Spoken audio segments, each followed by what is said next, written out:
Oke, kita akan lanjutkan kuliah pengendalian dan penjaminan mutu. Kita sekarang masuk ke dalam bab baru atau bagian baru dari perkuliahan ini. Jadi pada perkuliahan sebelumnya kita telah menyelesaikan peta kendali kualitas. Kita mulai dari peta kendali kualitas variabel, kemudian kita masuk kepada peta kendali kualitas untuk atribut. Nah, sekarang bab yang baru ini adalah tentang acceptance sampling. Dalam bahasa Indonesia ini adalah sampling penerimaan. Jadi ini adalah textbook yang saya gunakan di dalam bab ini. Ada dua textbook yang saya gunakan. Yang pertama itu adalah Quality Control and Industrial Statistics. Oleh ini pengarangnya adalah Duncan, kemudian Introduction to Statistical Quality Control oleh Douglas C. Montgomery.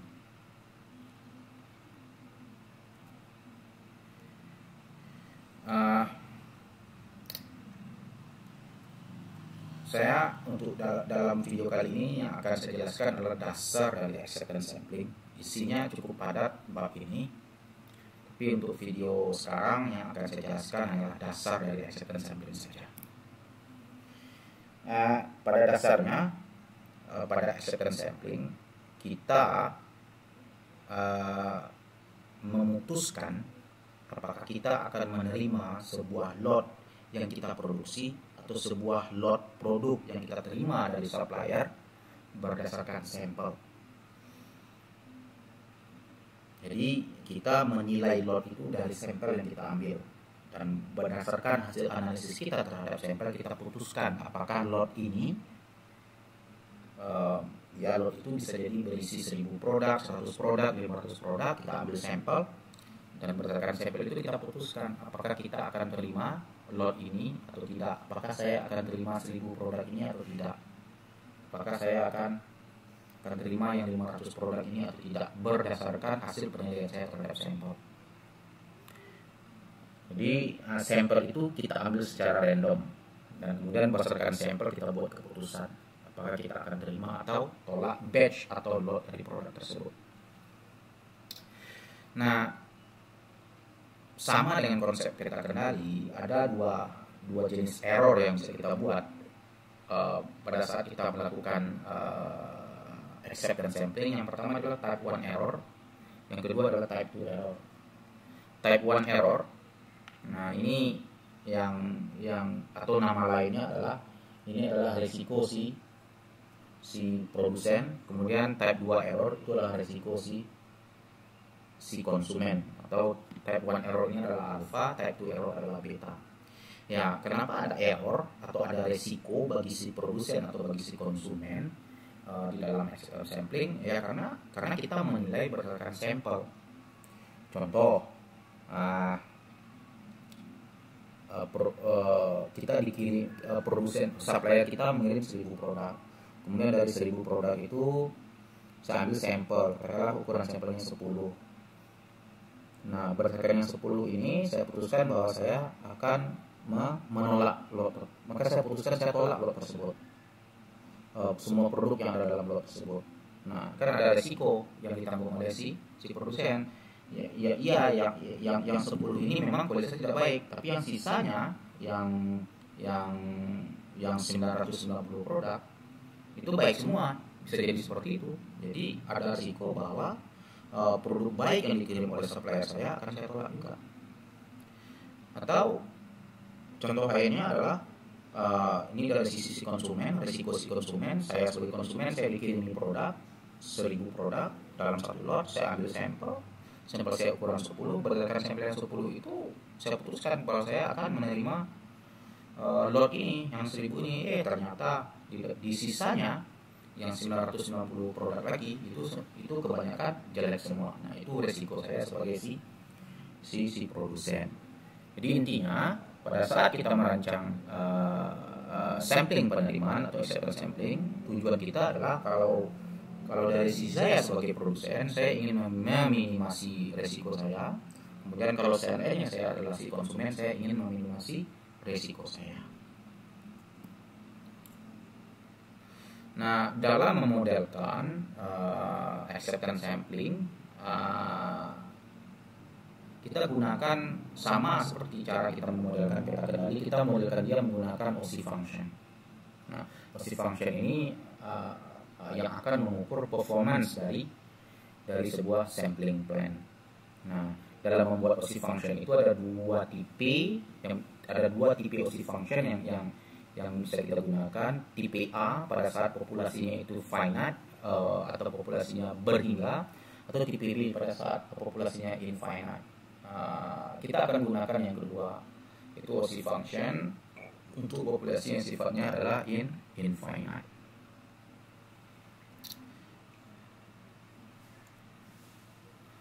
Nah, performance dari sampel penerimaan itu ukurannya ada 4, parameternya ada 4. Jadi artinya ada 4 parameter yang kita gunakan di dalam OSI function acceptance sampling. Yang pertama itu adalah P1, itu disebut dengan nama acceptable quality level atau good quality. Ini artinya berapa rata-rata proses atau rata-rata proporsi cacat yang kita anggap bahwa proses itu bagus. Kemudian P2 unacceptable quality level, ini adalah rata-rata proses atau proporsi cacat yang dihasilkan oleh proses. Nah, pada level persentase itu atau pada level proporsi itu kita beranggapan bahwa ini prosesnya sudah tidak bagus. Kemudian ada alfa, resiko si produsen, dan ada beta, resiko si konsumen. Nah, contoh nilai P1 itu bisa jadi 5%, bisa jadi 2% contohnya. Jadi pada saat rata-rata proses si produsen itu 2%, kita masih bisa terima, kita masih bisa anggap bahwa prosesnya itu bagus. Tapi pada saat rata-rata proses sudah mencapai 5% atau lebih buruk, nah kita sudah tidak bisa terima lagi.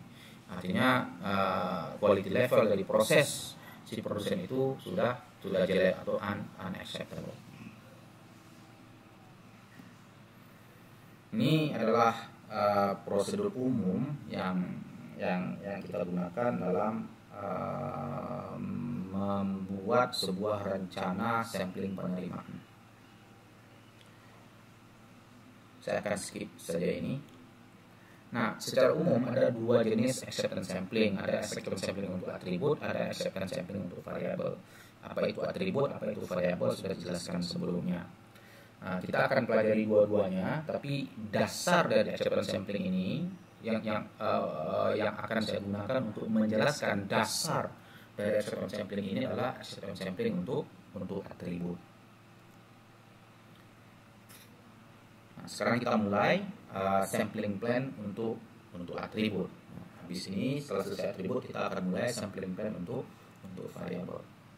Nah, sampling plan untuk variabel untuk atribut ini ada beberapa macam. Ada yang single sampling plan untuk atribut, ada yang double sampling plan untuk atribut. Kalau yang single sampling plan untuk atribut itu sampel yang kita ambil itu cuma satu. Kalau yang double sampling plan untuk atribut, sampel yang kita ambil adalah 2. Saya akan jelaskan kedua-duanya nanti, bagaimana itu sampling plan untuk atribut dan bagaimana itu single sampling plan untuk atribut, bagaimana itu double sampling plan untuk atribut. Asumsinya adalah untuk sampling plan ini, nah items itu adalah IID, artinya dia independent dan identically distribution. Jadi distribusi dari item di populasi itu sama, ya. Jadi populasi itu berasal dari atau sampel atau batch yang kita nilai itu berasal dari populasi yang sama. Yang batch atau lot itu dihasilkan oleh proses.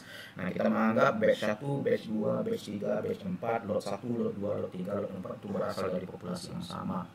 Kemudian yang kedua, proporsi cacat itu adalah konstan, tidak berubah-ubah.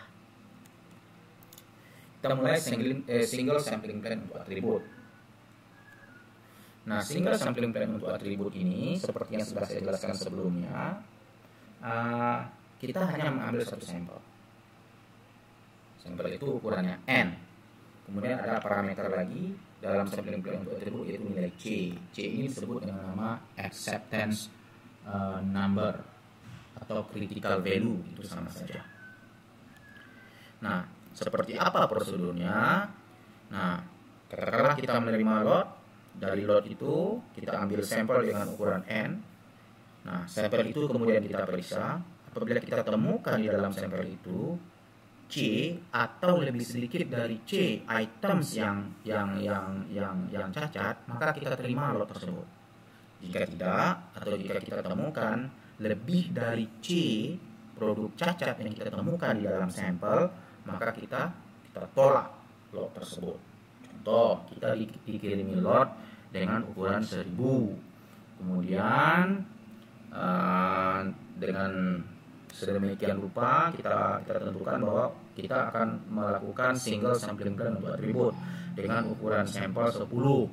Kemudian dengan C adalah 2, atau critical value atau acceptance number-nya adalah 2. Jadi datang lot dengan banyak produk di dalam lot itu ada 1000. Saya ambil 10 buah produk secara acak.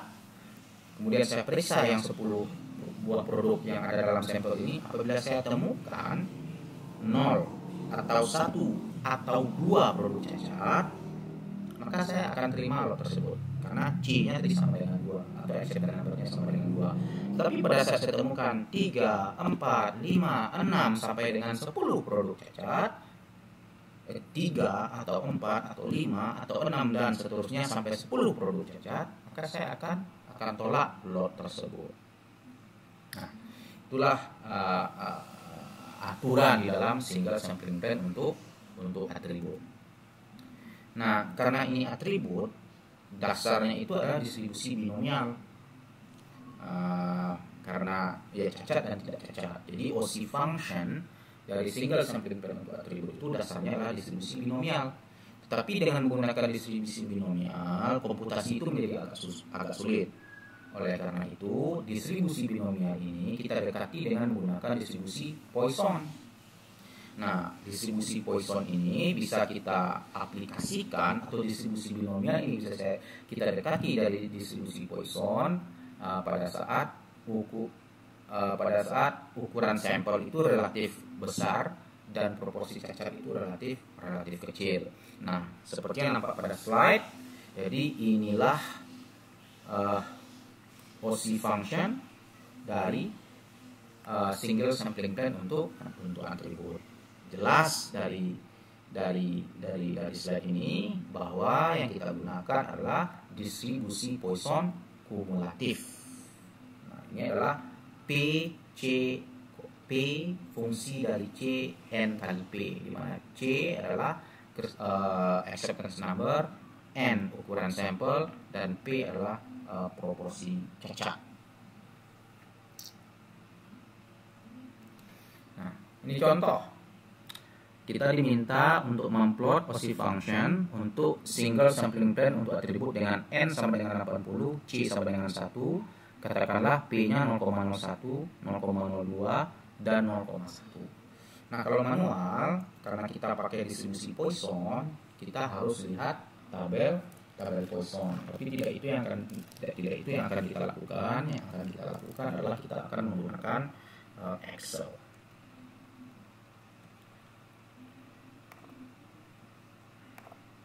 Oke, C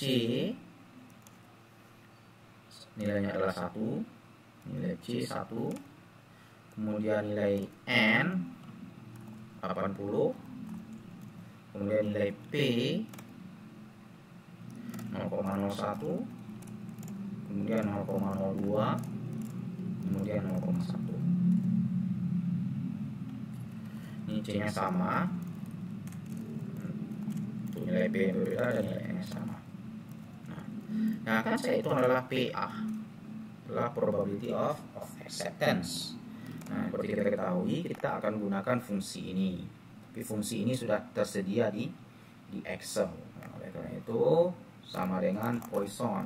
Nah, ini adalah formula yang kita gunakan untuk menghitung probability dari distribusi Poisson dengan X dalam nilai C, min-nya adalah N dikali P, itulah rata-ratanya.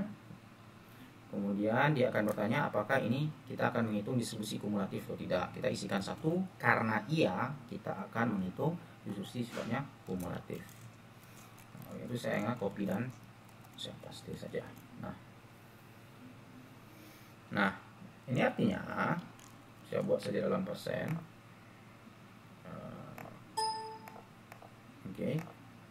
Pada saat rata-rata proses itu proporsi cacatnya 0,01, pada saat saya gunakan critical number sama dengan 1 dan ukuran sampel sama dengan 80, maka probabilitas bahwa saya akan menerima lot itu pada saat saya terapkan acceptance sampling adalah kira-kira 81%. Jadi dari 100 lot mungkin 81 lot akan saya terima kira-kira. Pada saat prosesnya menjadi lebih buruk, proporsi cacatnya sekarang menjadi 2%, maka probabilitas bahwa saya akan menerima sebuah lot itu hanya 52%. Kalau dia menjadi lebih buruk lagi, maka probabilitas bahwa saya akan menerima lot pada saat saya terapkan single sampling plan yang seperti ini dengan C sama dengan 1 dan N sama dengan 80, maka probabilitas bahwa saya akan menerima lot itu hanya 0,3%. Karena di pertanyaannya kita disuruh memplot, di pertanyaan contoh tadi kalau tidak salah kita disuruh plot, maka kita bisa dengan mudah memplot OSI functionnya. Kita bisa plot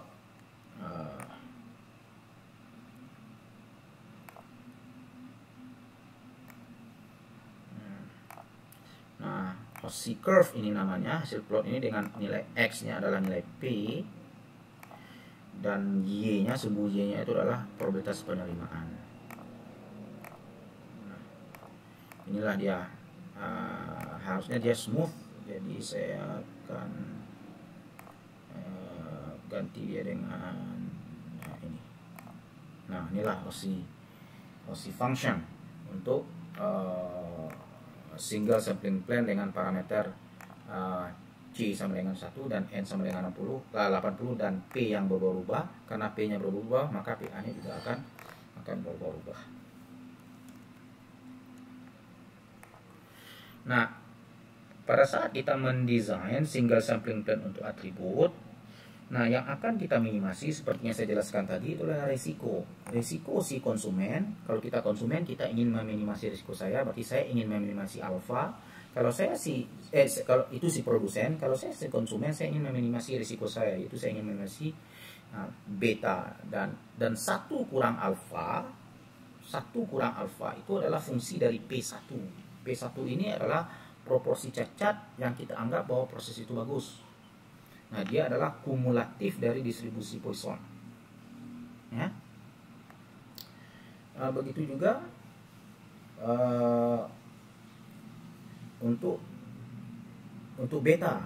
Nah, tapi ini adalah fungsi dari P2 dan nilai C yang sama dalam ini. Tetap dia lagi adalah kumulatif dari distribusi Poisson. Nah, kalau kita gambarkan OSI curve-nya, kira-kira prinsipnya seperti apa? Kalau kita gambarkan OSI curve-nya,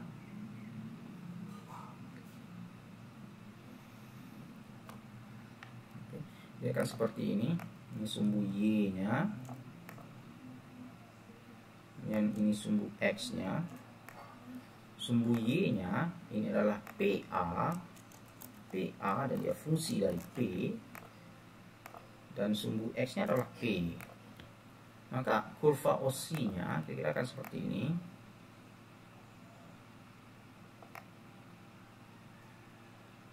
Jelek ya, maaf jelek. Kita mungkin akan seperti ini.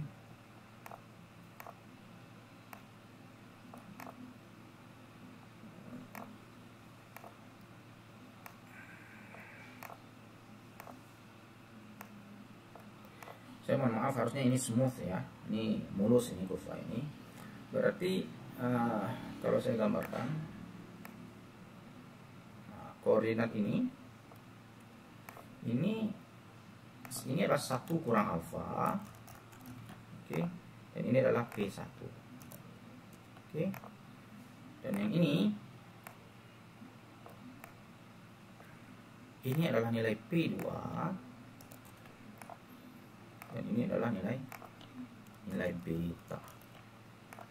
Jadi pada saat kita mendesain single sampling plan, kita tahu nilai P1, kita tahu nilai P2, oke.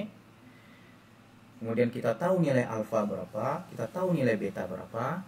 Saya harus menentukan berapa ukuran sampelnya, kemudian berapa acceptance numbernya.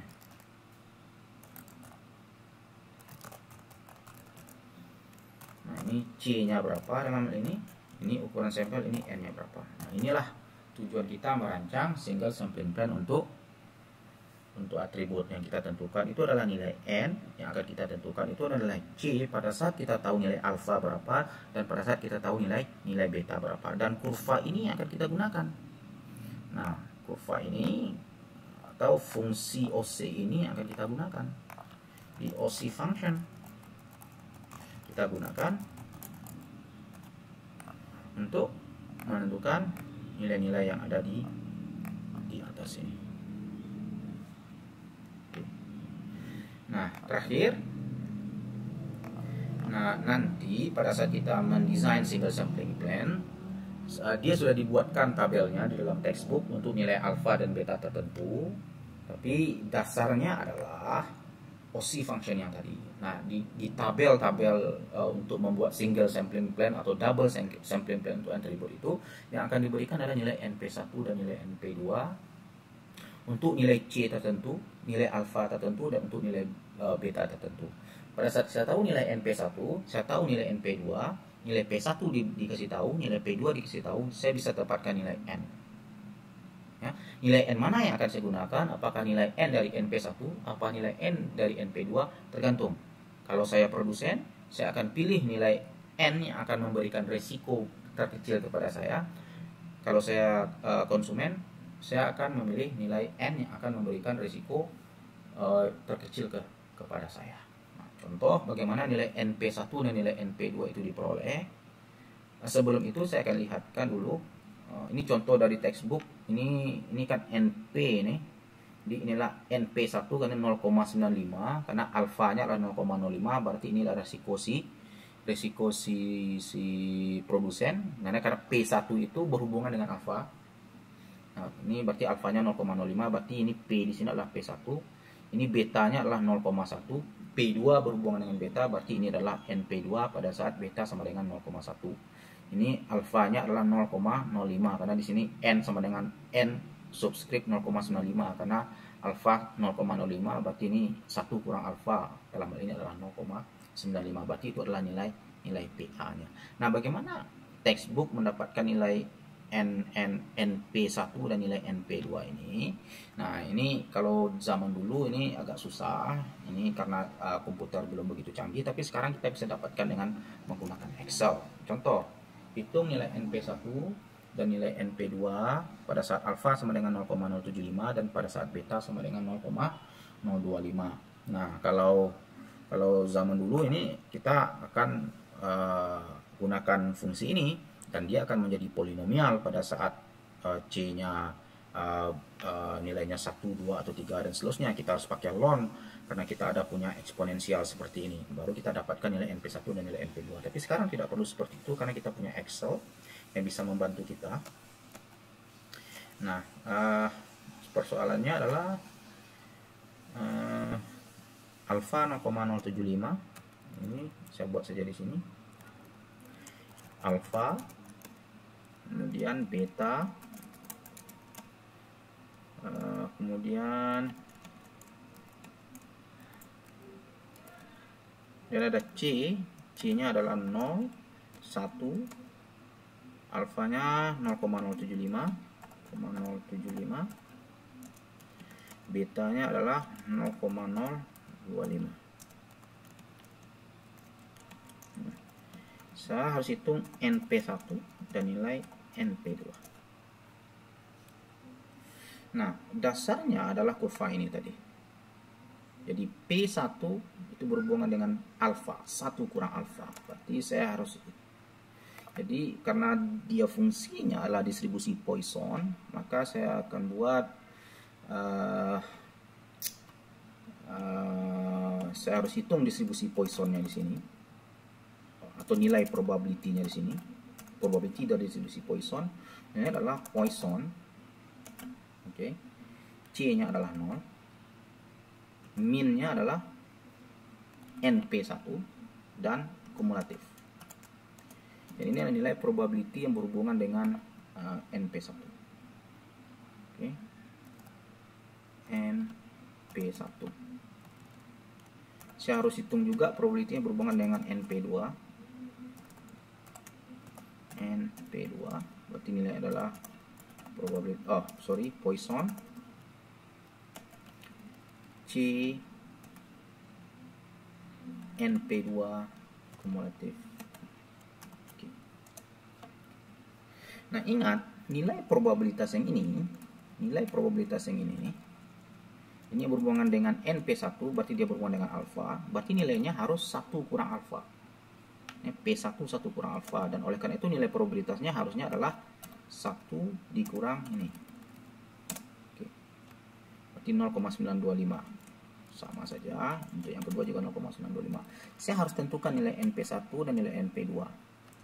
Nah, yang akan saya kerjakan di sini berapa nilai NP1 sehingga nilai probabilitasnya adalah 0,925, berapa nilai NP2 sehingga nilai probabilitasnya adalah beta 0,025. Karena lihat di sini P2 ini langsung dia dengan beta. Oleh karena itu yang akan saya gunakan adalah saya harus pergi ke data, kita pergi what if analysis, kita pergi ke goal seek, set cell. Saya harus set sel ini, sel yang ini nilainya adalah 0,925, nilai 1 kurang alfa, dengan variabel keputusan atau mengganti nilai saya NP1 yang saya run.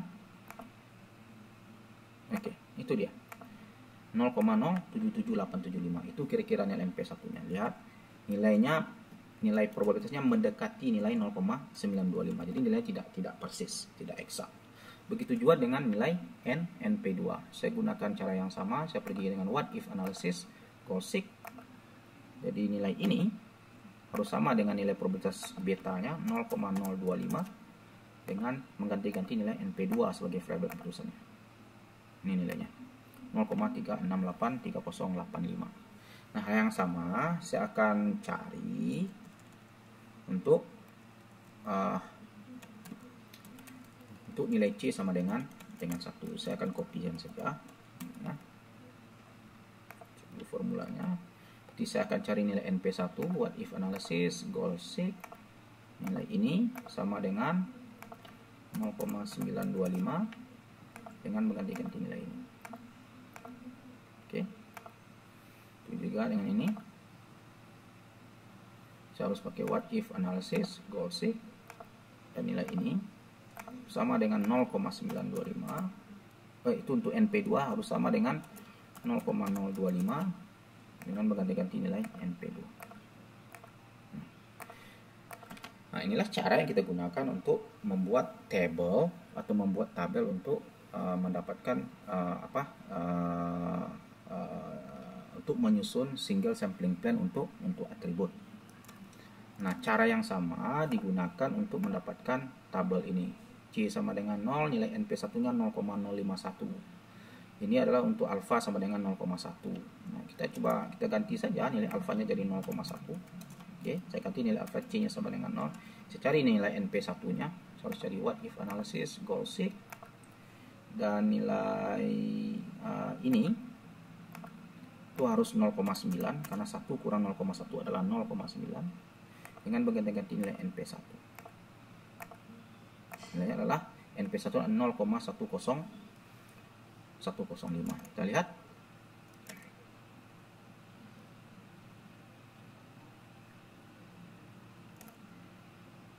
Oh, maaf, alfanya 0,05, berarti ini harusnya adalah 0,05.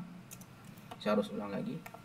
Goal seek, nilai ini harusnya adalah 0,95 dengan mengganti-ganti nilai NP1. Lihat, nilai NP1 untuk C sama dengan 0, alfa 0,05 adalah 0,0508. Kalau saya bulatkan hingga 3 angka belakang koma saja, saya akan dapatkan nilai yang persis sama dengan yang ini, 0,051, 0,051. Saya kira itu saja untuk dasar dari acceptance sampling. Sampai jumpa di video-video berikutnya. Terima kasih.